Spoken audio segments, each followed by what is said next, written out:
I'd like to call this meeting of the House Professional Licensure Committee to order. Jamie, will you please take the roll? Chairman Burns, Here. Representatives Davidson, Gallagher, Designation. Genst, Guzman, Designation. Kenyatta, Designation. Kozarowski, Designation. Malagari, Designation. Mirsky, Miller, Mullins, Designation. Monroe, Smith-Waddell, Venkat. Designation. Chairman Emmerich, Here. Representatives Armanini, Designation. Cutler, Ecker, Designation. Gatos, Designation. Kuzma, Designation. Mako, Marcel, Designation. Mahaffey, Shuren, Tomlinson, Watro. You have a quorum.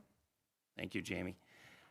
The chair calls up House Bill 1646, printer's number 1996. Carrie, can you please explain the bill?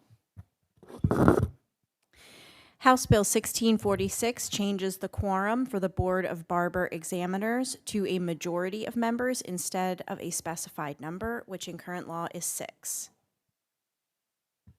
And we have the author of the bill with us today, Representative Carroll. Would you like to make a few remarks?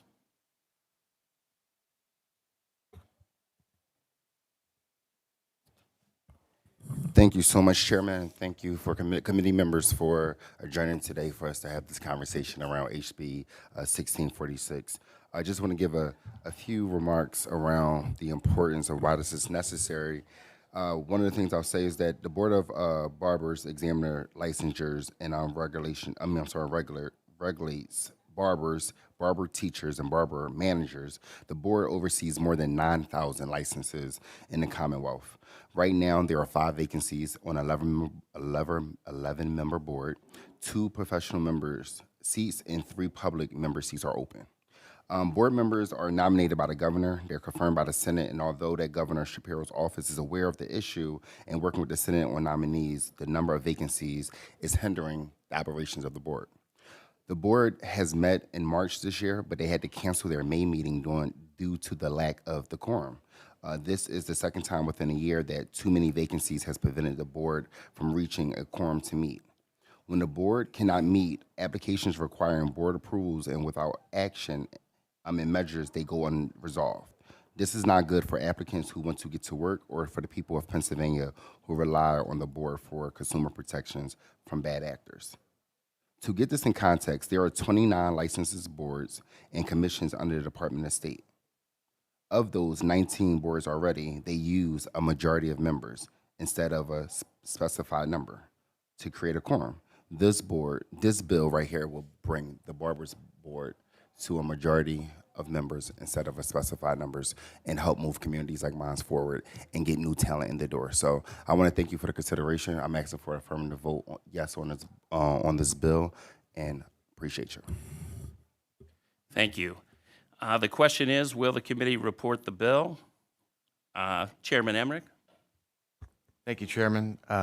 Representative Carroll, just a couple questions.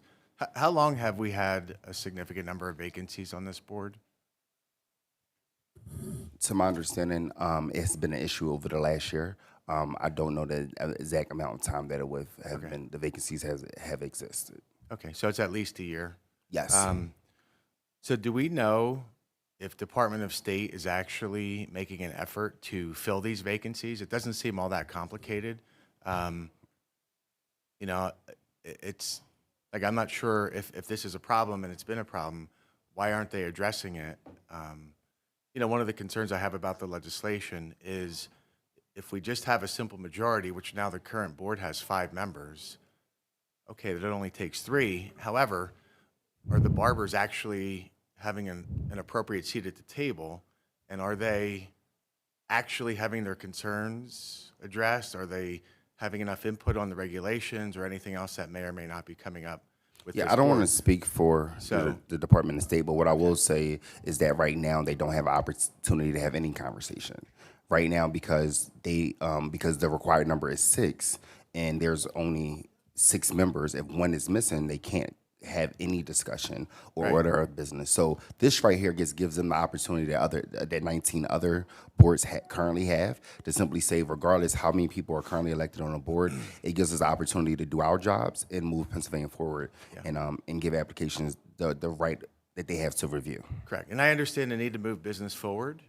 However, moving business forward incorrectly could be a problem down the road. So if we don't have barbers appropriately represented and properly providing input, that could be a concern to, I think, myself and maybe some other members. I don't know if there's anybody here who can answer those questions, like if Department of State's actively trying to. I believe Find they're in the and process fill of trying to fill the vacancies. vacancies. I just Yeah. don't have an answer And- for if you're asking where they are. I don't have that answer, Yeah, but I know that okay. they are in the process of trying to fill the vacancies. Okay. I'm going to vote to move this out of committee today, but I do think some of these concerns should be addressed on the floor before moving forward. But I just think there are some concerns that we may want to do to protect the barbers and their interests and having proper representation on this governing body. So thank you, Mr. Chairman. Thank you for your concern. Are there any further comments on the bill? Hearing none, are there any negative votes on the bill? Hearing none, House Bill 1646 is reported as committed from the House Professional Licensure Committee. Next, the chair Thank you. calls up Senate Bill 838, printers number 904. Carrie, can you please explain the bill? Senate Bill 838 amends the Private Licensed Schools Act to exempt real estate and appraiser schools. The question is, will the committee report the bill? Is there any discussion on the bill? Hearing none, are there any negative votes on the bill? Hearing none, Senate Bill 838 is reported as committee from the House Professional Licensure Committee. The chair calls up Senate Bill 842, printers number 914. Carrie, can you please explain the bill? Senate Bill 842 amends the dental law to allow dentists with a restricted faculty license to practice at dental schools and their off-campus affiliated healthcare facilities. The question is, will the committee report the bill? Is there any discussion on the bill? Hearing none, are there any negative votes on the bill? Hearing none, Senate Bill 842 is reported as committed from the House Professional Licensure Committee. If there's no further business at this time, the meeting is adjourned.